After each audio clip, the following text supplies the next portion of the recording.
السلام عليكم ورحمة الله. بسم الله الرحمن الرحيم. إن في خلق السماوات والأرض واختلاف الليل والنهار لآيات لأولي الألباب. আসমান ও জমিনের এই সৃষ্টি এবং দিন রাত্রি যে আবর্তন, এর মধ্যে আমি চিন্তাশীলদের জন্য নিদর্শন রাখছি। আসলে চিন্তা কে করবে? মানুষ না গরু না ছাগল? বরং আল্লাহ তাআলা যে উন্নত মস্তিষ্ক এবং চিন্তা শক্তি যেটা দিছে, এটা আল্লাহ তাআলা সবচাইতে উন্নত চিন্তা শক্তি দিছে মানুষকে।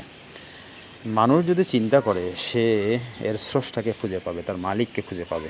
আসমান জমিনের এত সূক্ষ্ম, এত নিয়মতান্ত্রিকভাবে, এত সূক্ষ্মভাবে এগুলো পরিচালিত হইতেছে, যেগুলো মানুষের কোনো নিয়ন্ত্রণে নাই।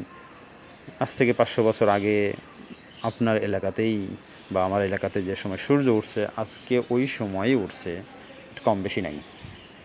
আবার ওই সময় সূর্য ডুবে গেছে।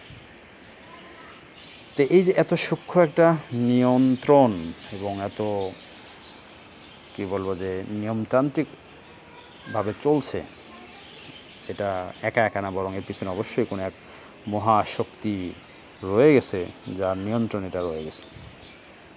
ঠিক এমনই দিন রাত যে আবর্তন হইতেছে, আসলে দিন তো হওয়ার কথাই ছিল না, মূলত রাতটাই আসল। মহাশূন্য চলে যান অন্ধকার। আল্লাহ তাআলা সূর্যকে এমনভাবে সেট করছেন, পৃথিবীকে এমনভাবে সেট করছেন, এমনভাবে পৃথিবী ঘুরতেছে, সূর্য এমনভাবে ঘুরতেছে তার কক্ষপথে, যে দিন রাত্রি একটা আবর্তন হইতেছে। চাঁদ তার কক্ষপথে ঘুরতেছে পৃথিবীর একটা উপগ্রহ হিসেবে, এবং চাঁদের আলো পৃথিবীতে আসতেছে, রাত্রিকে সুন্দর মানে মনোরম, মনোমুগ্ধকর করে তুলতেছে। এই যে একটা চিরন্তন একটা নিয়ম চলতেছে, এটার পিছনে কে নিয়ন্ত্রণ করতেছে? এটা আমার আপনার নিয়ন্ত্রণে নাই। এই জন্য সবচেয়ে বড় জিনিস হলো এগুলো চিন্তা করা, ফিকির করা, এগুলোর মাধ্যমে আল্লাহ তাআলাকে চেনা, যে কে সেই রব, কে সেই সত্তা, এত সূক্ষ্ম নিয়ন্ত্রণ কিভাবে এটা সম্ভব হইতেছে। যদি চিন্তা করি, ইনশাআল্লাহ ইমানের মধ্যে নূর পয়দা হবে, ইমানের মধ্যে আলো আসবে। তো এটাই আসল। কোনো বান্দা যদি ইমানের ব্যাপারে, মানে মাখলুককে নিয়ে, দুনিয়া যে সৃষ্টি জগৎ আছে, এগুলো নিয়ে চিন্তা করে, ফিকির করে, দেখবে যে এর মধ্যে কত সূক্ষ্ম একটা নিয়ন্ত্রণ রয়ে গেছে। আর যিনি এই নিয়ন্ত্রণ করতেছেন, তিনি হলেন মহান রব, মহান স্রষ্টা, মহান সৃষ্টিকর্তা, মহান আল্লাহ তাআলা, মহান রব্বুল আলামিন।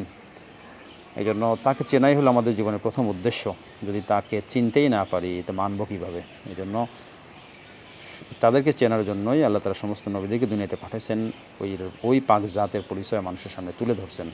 কিন্তু আমার আপনার উচিত তার সৃষ্ট যে বস্তু, এগুলোর মধ্যে চিন্তা করা, ফিকির করা। আল্লাহ তাআলা তৌফিক দান করেন।